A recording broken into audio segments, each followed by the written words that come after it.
Kita sekarang lagi ada di kota Kinabalu ya, di Sutra Harbor Resort.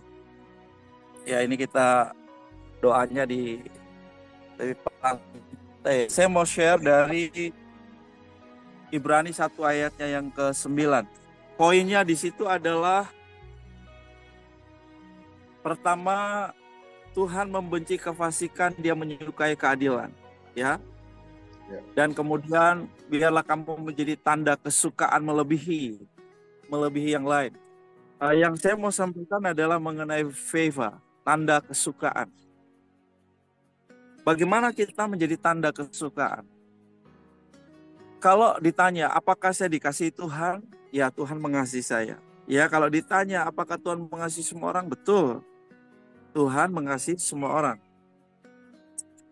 Tetapi apakah saya menjadi favoritnya Tuhan?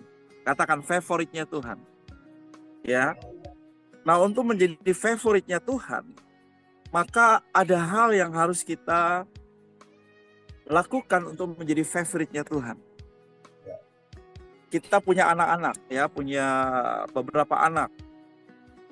Hati papa dan mama, hati kita sebagai orang tua adalah kita mau supaya semua anak-anak kita kasihi.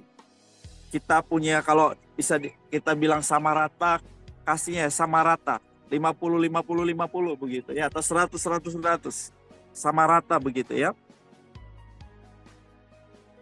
Tetapi kadang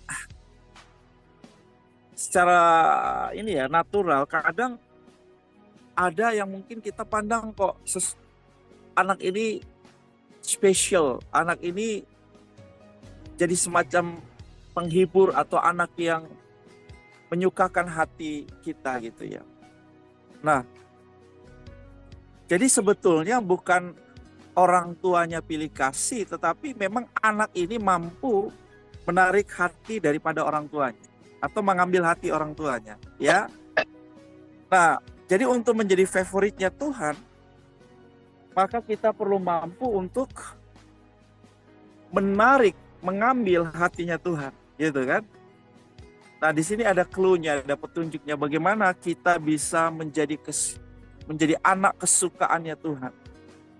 Yaitu seperti Tuhan, tidak menyukai kefasikan, membenci kefasikan, tapi menyukai kebenaran, keadilan. Kata keadilan di dalam bahasa Inggris yang digunakan situ adalah righteousness.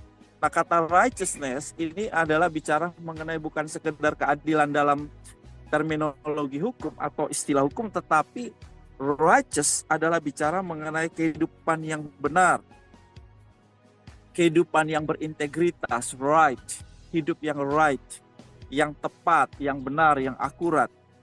Nah, itu adalah righteous. Kalau kita hidup seperti ini, maka kita itu akan, jadi nggak bisa kita minta Tuhan, atau nggak perlu minta Tuhan sayang aku dong, kasih aku. Kita ini sudah dikasih Tuhan. Tetapi kita tidak hanya mau untuk menjadi orang yang dikasihi, karena kalau bicara dikasihi, semua orang Tuhan kasihi, yang sudah jadi pemercayanya lebih lagi kasih itu. Ya, tetapi kita mau satu tingkatan atau tingkatan yang lebih daripada hanya dikasihi, tetapi menjadi favorite-nya Tuhan. Ya, disukai Tuhan, menjadi kesukaannya Tuhan. Nah, rahasianya apa?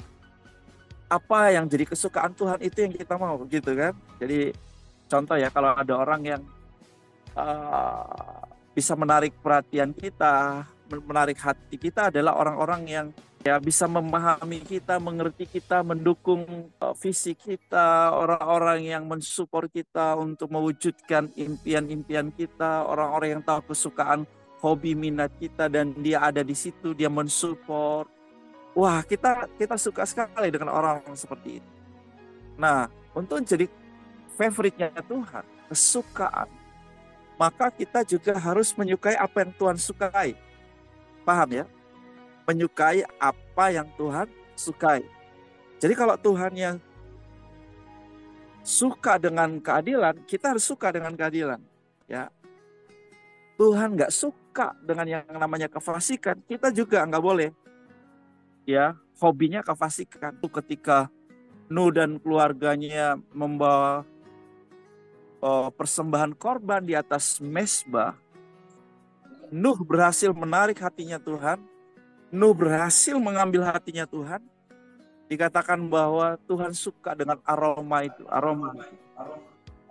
Dan dikatakan bahwa sejak hari ini aku akan memberkati engkau. Sejak hari ini aku tidak mengutuk bumi ini lagi. Lalu dikatakan Kejadian 9:1, Allah memberkati Nuh dan anak cucunya diberkati, ya.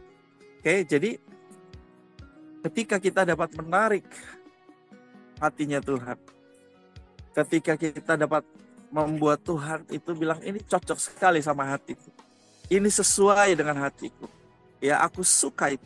Nah itu dia, ya. Maka kita dengan sendirinya bukan Tuhan milih-milih kasih atau memperlakukan, membedakan ini anak emas, anak seng, anak perak. Enggak begitu. Kita sendiri yang berhasil untuk kalau kita membayangkan Tuhan punya ruang hati begitu ya, ruang gitu ya. Kita berhasil masuk ke ruang hatinya Tuhan yang dalam gitu. Ya, jadi bukan Tuhan itu milih-milih orang begitu, enggak. Tetapi kita yang berhasil masuk ke ruang hatinya Tuhan. Sampai di sini bisa ngikutin ya. Boleh acungi jempolnya kalau ngerti, paham? Oke. Jadi ini yang harus kita lakukan. Bagaimana kita bisa masuk ke ruang hatinya Tuhan. Gitu loh. Jadi diistimewakan Tuhan itu bukan karena bukan karena Tuhan yang milih kasih, seolah-olah Tuhan tuh nggak adil. Nah, bukan.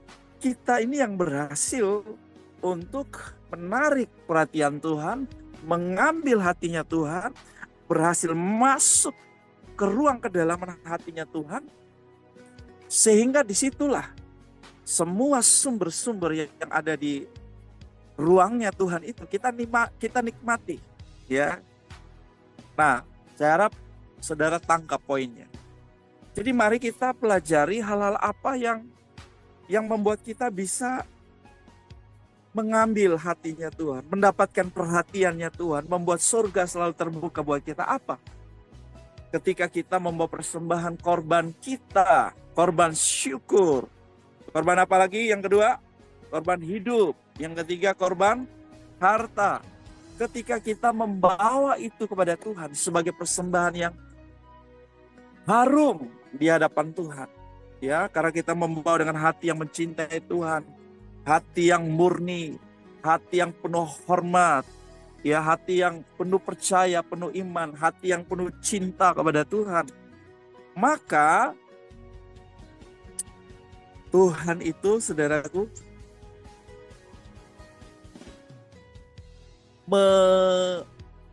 menunjukkan sebuah perhatian yang dengan sendirinya itu otomatis. Jadi kita berhasil menarik hatinya Tuhan, menarik perhatiannya Tuhan kepada kita gitu ya. Nah, ini poin yang saya harap saudara tangkap baik-baik, sehingga kita tidak lagi menjalankan sebuah kehidupan agamawi ya, rutinitas tanpa sebuah pengertian dan tanpa sebuah tujuan seperti ini. Ya, jadi juga bukan berarti kita cari muka sama Tuhan, menjilat Tuhan, bukan begitu.